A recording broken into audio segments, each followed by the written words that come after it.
cambio climático. ¿A qué se debe todo esto, Franco? ¿Qué crees que está pasando con el clima? Porque es a nivel, no solamente de acá, sino a nivel continental, ¿no? Bueno, antes que nada, buen día, gracias por el espacio. La última vez que había venido acá fue por el 18-19 de febrero, ola de calor. Sí. Ahora tenemos un evento fenómeno bastante particular. Casi todo el acumulado que se tiene normalmente en la media del mes de abril.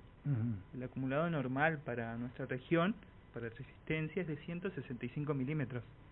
En menos de unas horas acumulamos 123 en la ciudad. Fue bastante particular. Ahora, teniendo en cuenta que hay un desguace en el Servicio Meteorológico Nacional, implica esto, según las informaciones que nos llegan, que puede llegar a tener problema en las alertas tempranas. Contame un poquito cómo lo están percibiendo ustedes y cómo se va a implementar un trabajo en este sentido a partir de esas carencias que se puede llegar a tener con estos cambios que se están dando en el Servicio Meteorológico Nacional. Yo creo que muchas veces las personas no pueden entender si no tienen un contexto, porque a veces lo que es la meteorología es un poco desconocido, sus usos y su importancia.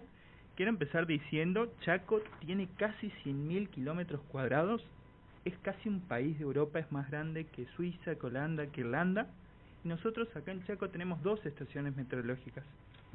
Estos países que tienen el mismo tamaño de nuestra provincia, tienen 29, 17, 25 estaciones. A ver, atento a la comunidad y lo que nos está diciendo Franco, por supuesto, nosotros por allí no tomamos dimensión, como decía Franco, de lo que es la ciencia meteorológica y lo que significan para los países desde los satélites meteorológicos, desde las estaciones, desde el personal que trabaja en esto, que estudia, se prepara y por supuesto a partir de ahí va desglosando todo un sistema para que todos podamos tener esa información, máxime en estos tiempos tan complicados que tenemos por lo menos aristas de cambios climáticos muy notorios. Eso por un lado. Por otro lado, Franco nos decía que tenemos la dimensión de países europeos y no tenemos la dimensión de estaciones meteorológicas en el mismo sentido. ¿Qué es lo que pasa en los subestados nacionales como lo es Chaco, en la República Argentina, para que esto no suceda? ¿O qué es lo que ustedes perciben por lo cual hay carencia de estaciones meteorológicas en más puntos de la provincia del Chaco? Bueno, creo que lo más relativo en la actualidad es el tema de los despidos. Habrán escuchado, fueron 140, se prevén 100 más. Para que tengan una dimensión, Argentina tiene casi 2 millones de kilómetros cuadrados y tenemos menos de 1.000 personal del servicio meteorológico. Estamos hablando de que países más pequeños como Alemania, como Japón, como Turquía, como Vietnam, tienen más de 2.000, más de 5.000 miembros de sus servicios meteorológicos. Y nosotros en Argentina somos uno de los países con más variedad de climas. No solamente a nivel país, si nos vamos a nuestra provincia simplemente, tenemos marcados 2 tipos de clima y más de 3 subtipos. A ver, contame eso que es interesante. Tenemos una región seca, una región húmeda, y más de 3 subtipos a nivel de tierra, a nivel de geomorfología. Entonces es muy importante tener los datos. A ver, ¿podés de alguna manera discriminarme cuáles son estas regiones o estas grandes regiones que de alguna manera determinan esto que vos nos estás explicando? Bueno, principalmente lo que es en la parte noroeste tenemos la estación seca, es clima subtropical húmedo con estación seca. Nosotros más en el sudeste, en lo que es la capital, tenemos subtropical húmedo con estación húmeda. Entonces, dentro hay muchos subtipos de climas. Pero a lo que voy, y lo más importante para quien esté escuchando, es que la meteorología es importante a nivel provincial, a nivel país, porque no solamente tiene que ver con los pronósticos, muchos lo relacionan con va a llover o no va a llover. Va más allá de eso, va con la aeronáutica, va con lo naval, va con la infraestructura, la logística, tiene que ver con la toma de decisiones a nivel Estado, a nivel país. Un país no puede decidir si no sabe cómo va a estar el tiempo, y para saber cómo va a estar el tiempo se necesita un sistema íntegro.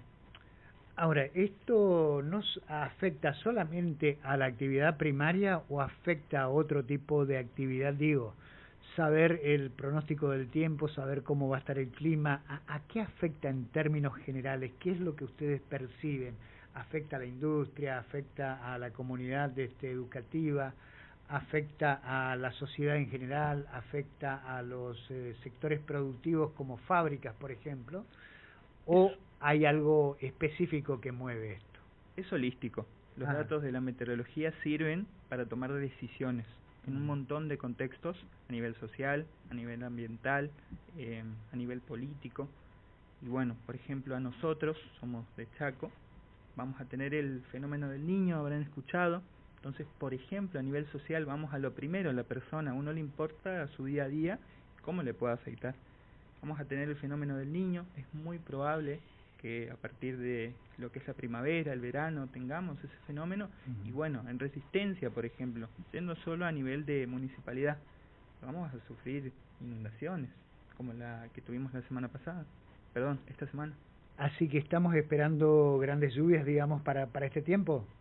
Para lo que es la primavera, para lo que es el verano, se prevé el fenómeno del Niño, que obviamente en nuestra región produce mayor cantidad de precipitaciones, anegamientos, saturación del suelo.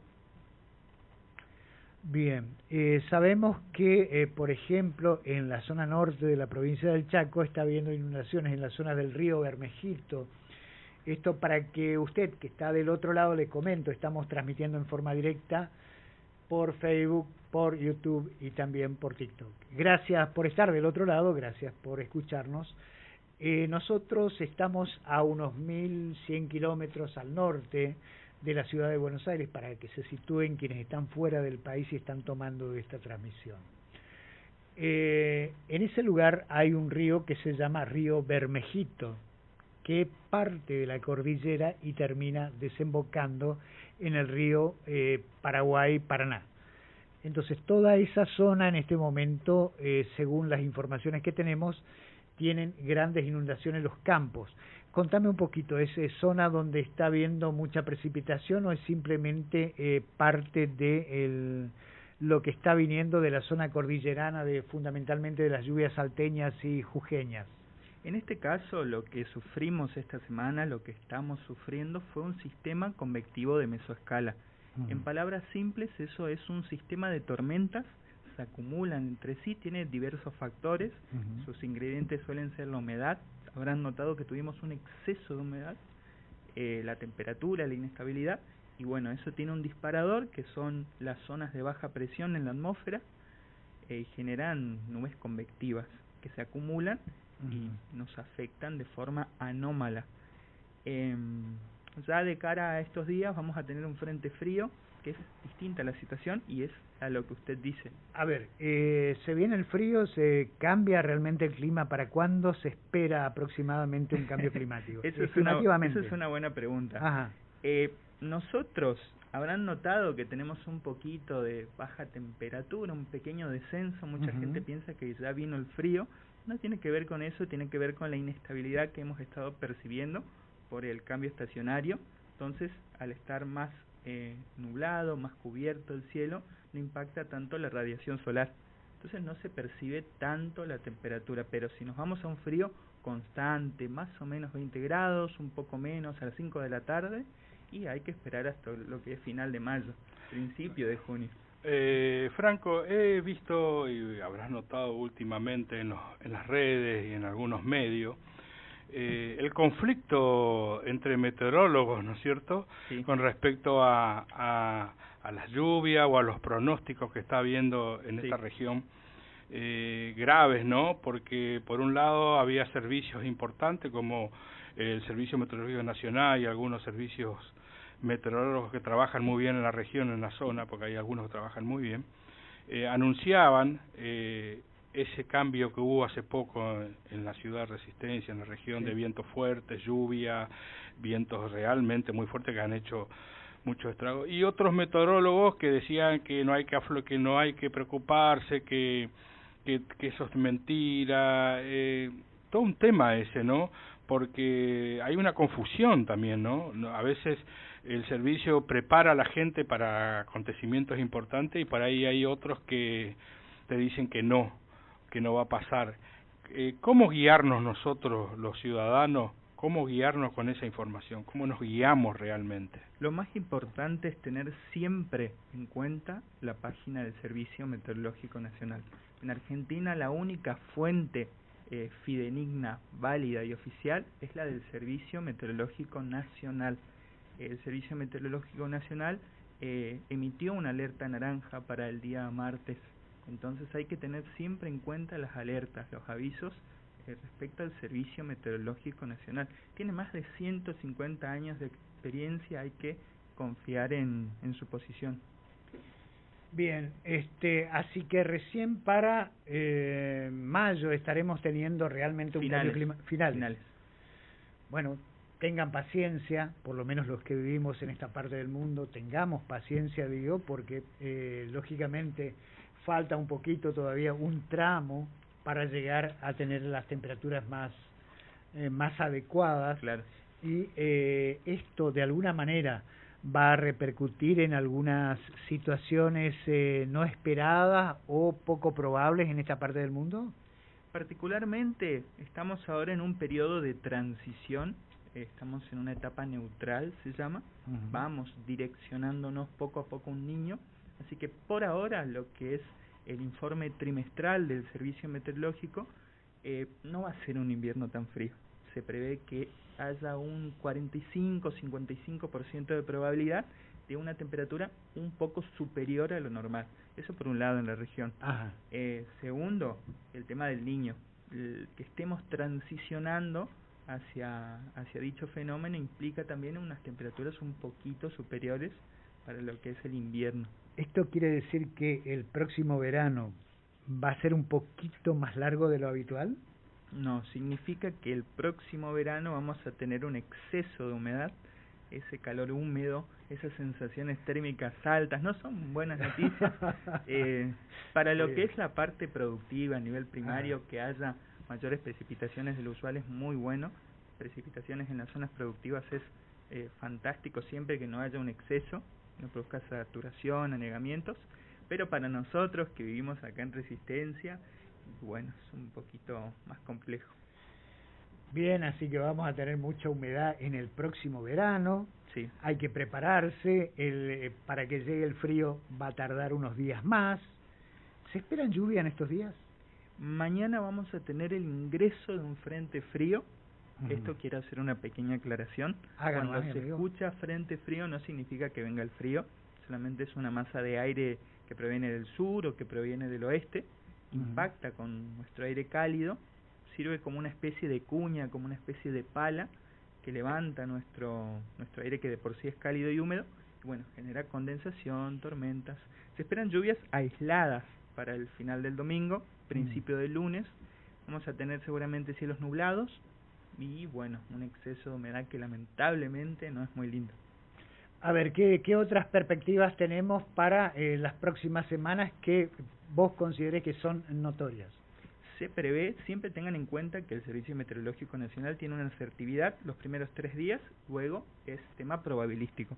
Perspectiva personal, es muy probable que el siguiente finde ya estemos bien, ya tengamos un lindo finde, tengamos algún centro de alta presión por acá, así que ya la venimos pasando mal los inicios de semana, pero el próximo finde es probable que estemos bien.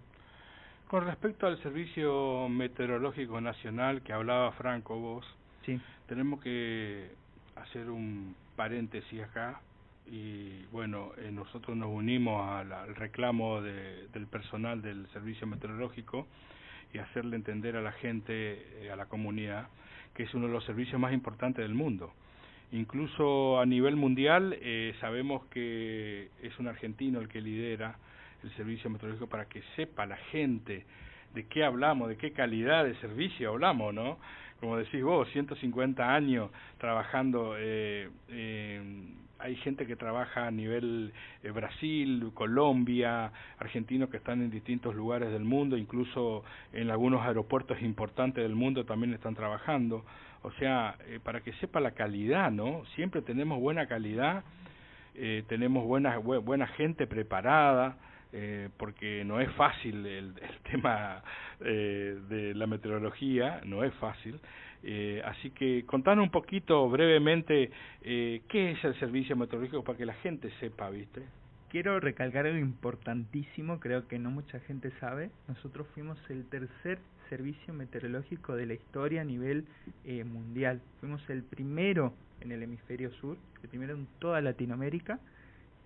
Fue allá en 1872 con el gobierno de Sarmiento, ley número 559, y bueno, se creó la Oficina Meteorológica Argentina. A nivel, como les digo, Latinoamérica, Sudamérica, fuimos el primer servicio, un referente. Nosotros tenemos actualmente 127 estaciones meteorológicas y tenemos una calidad excepcional en comparación a los servicios aledaños que a veces tienen más recursos que nosotros, y sin embargo nos hemos mantenido en el tiempo con lo que tenemos. Dicho de forma vulgar, hacemos lo que podemos con lo que tenemos, y a pesar de ello tenemos mucha calidad y nivel de profesionales. ¿Qué tal la calidad de profesionales que hay en el Chaco, de acuerdo a lo que vos estás percibiendo, que son tus colegas? Bueno, actualmente quisiera destacar a mis profesores. 2 de ellos fueron a la Antártida entre 2003 y 2015. Grandes profesionales, el señor Gustavo Pérez, el señor Hugo Gallardo, pertenecientes a la Fuerza Aérea Argentina. Hicieron campañas allá en la base Marambio 2, ozono sondeo, radio sondeo, manejo del Dobson, por ejemplo. Los datos que ustedes escuchan, que hemos escuchado en este inicio de siglo sobre la capa de ozono, su agrandamiento, su achicamiento, proviene de profesionales argentinos que van a hacer ese estudio. Tengan en cuenta que a nivel país hay menos de 10 profesionales que manejan dicho aparato llamado Dobson, y acá en Chaco tenemos uno de ellos, por ejemplo. Franco, muchísimas gracias por